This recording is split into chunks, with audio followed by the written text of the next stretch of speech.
जैसे आपके आसाम के मुख्यमंत्री हेमंत बिस्वा शर्मा जी वाटर स्कैम में अक्यूज्ड भारतीय जनता पार्टी में आ गए, उनके सारे केस खत्म हो गए, मुख्यमंत्री भी बना दिया भारतीय जनता पार्टी ने। नमस्कार। जैसे कि हम जानते हैं पूरे राज्य में लोकसभा चुनाव का बिगुल बजा हुआ है और इसी बीच दिल्ली की शिक्षा मंत्री आतिशी जी हमारे साथ यहाँ मौजूद है। इनसे हम जानेंगे कि आम आदमी पार्टी का यहाँ पर किस तरह प्रचार प्रसार हो रहा है और इनका क्या कहना है। देखिए, असम के लोगों ने हमेशा आम आदमी पार्टी की तरफ, अरविंद केजरीवाल की तरफ अपना प्यार और अपना आशीर्वाद दिखाया है। दिल्ली से इतनी दूर असम राज्य में गुवाहाटी में आम आदमी पार्टी म्यूनिसिपल कॉरपोरेशन की एक सीट जीतती है, तिनसुकिया में एक सीट जीतती है। तो ये दिखाता है कि असम के लोग अरविंद केजरीवाल को पसंद करते हैं, आम आदमी पार्टी के काम को पसंद करते हैं। और मुझे लगता है कि इस बार जो 2 सीटें हम यहाँ पे लड़ रहे हैं, डिब्रूगढ़ और सोनितपुर, इस बारी हम दोनों सीटें ज़रूर जीतेंगे और असम में आम आदमी पार्टी का लोकसभा का खाता ज़रूर खुलेगा।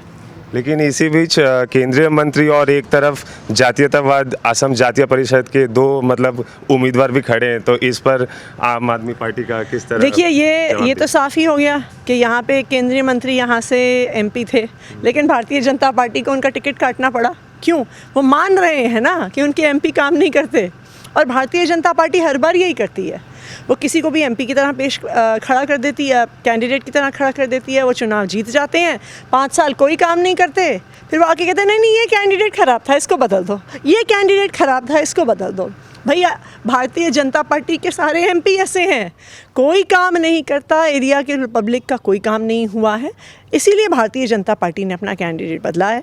और जितना प्यार डिब्रूगढ़ के लोगों से हमारे कैंडिडेट मनोज थानवाल को मिल रहा है, तो मुझे पूरा भरोसा है कि ये सीट हम ज़रूर जीतेंगे। और इसी बीच आपके इस चुनावी प्रचार प्रसार के बीच में मैं आपका समय लेते हुए आपसे ये पूछना चाहूँगा कि हाल ही में आपने अपने प्रेस कॉन्फ्रेंस में कहा था कि सूत्रों से मिली जानकारी के अनुसार अगर आप 1 महीने के अंदर भाजपा ज्वाइन नहीं करते हैं तो आपको भी अरेस्ट किया जाएगा। इस पर आपकी क्या टिप्पणी रहेगी? देखिए, ये तो दिख ही रहा है भारतीय जनता पार्टी क्या कर रही है। एक एक करके सभी विपक्षी नेताओं को जेल में डाल रही है। उनकी 2 स्ट्रैटेजी हैं। पहले सीबीआई ईडी का केस करो। पहला तरीका ये है कि आप उसको धमका के अपनी पार्टी में ले आओ, जैसे आपके आसाम के मुख्यमंत्री हेमंत बिस्वा शर्मा जी वाटर स्कैम में अक्यूज्ड भारतीय जनता पार्टी में आ गए, उनके सारे केस खत्म हो गए, मुख्यमंत्री भी बना दिया भारतीय जनता पार्टी ने। दूसरा, जो भारतीय जनता पार्टी में नहीं आता है, इस डराने धमकाने के बाद भी उसको अरेस्ट कर देते हैं, जेल में डाल देते हैं। जैसे अरविंद केजरीवाल को अरेस्ट कर लिया, मनीष सिसोदिया को, संजय सिंह को, सत्येंद्र जैन को। तो ये आज के दिन में ये जो सीबीआई और ईडी हैं, इनको भारतीय जनता पार्टी द्वारा यूज़ किया जा रहा है विपक्ष पर हमला कर। और पूरे भारत में जो ऑपरेशन लोटस का जो हवा चल रहा है, जिससे भाजपा को ऑटोमेटिकली सीट मिल रही है, ऐसे जनता का कहना है, तो इस पर आप क्या कहेंगे? देखिए, ये दिखाता है कि भारतीय जनता पार्टी को लोकतंत्र में कोई भरोसा ही नहीं है। चाहे ऑपरेशन लोटस में विधायकों को खरीदना बेचना हो, हमने कितनी स्टेट्स में देख लिया, गोवा में देख लिया, मध्य प्रदेश में देख लिया, महाराष्ट्र में देख लिया, कर्नाटका में देख लिया, मणिपुर में देख लिया, अरुणाचल प्रदेश में देख लिया कि जहां सरकार नहीं बनती विधायकों को खरीद लो, विधायक खरीद नहीं आते तो उन पे सीबीआई ईडी के केस कर दो। और अब तीसरा भी निकल आया है कि सीबीआई और ईडी की धमकी के बाद भी नहीं मानते तो मुख्यमंत्री को गिरफ्तार कर दो और राष्ट्रपति शासन लगाने की धमकी दे दो। यह आपने कभी सुना था? चुनाव से जस्ट पहले झारखंड के मुख्यमंत्री हेमंत सोरेन को गिरफ्तार कर लिया।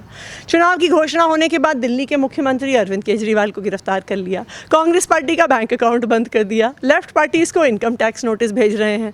आम आदमी पार्टी के ऑफिस को कई दिनों तक सील कर दिया सिक्योरिटी के नाम पर। ये क्या है? ये भारत है? ये पाकिस्तान या बांग्लादेश या सूडान नहीं है, जहाँ पे चुनाव की घोषणा के बाद आप बाकी विपक्षी पार्टियों को चुनाव ही नहीं लड़ने देते हैं। तो आज के दिन में जो हमला भारतीय जनता पार्टी बाकी विपक्षी पार्टियों पे कर रही है, ये दिखाता है कि भारतीय जनता पार्टी को भी पता है कि वो चुनाव नहीं जीत रहे हैं। वो कहते तो हैं 400 पार, पर वो 200 भी पार करेंगे कि नहीं करेंगे, उनको ये भरोसा नहीं है। अगर भरोसा होता तो विपक्ष के नेताओं पे ये हमला नहीं होता। और अब ये देखना दिलचस्प होगा कि केंद्रीय मंत्री सर्बानंद सोनोवाल भाजपा से और जातीयवादी सरकार असम जातीय परिषद लुरिनज्योति गोगोई और मनोज धानवर आम आदमी पार्टी से कौन इस डिब्रूगढ़ लोकसभा में अपना जीत हासिल करते हैं। कैमरा पर्सन संगीत कौलिता के साथ मैं शुभम अग्रवाल, सच द रियलिटी के लिए।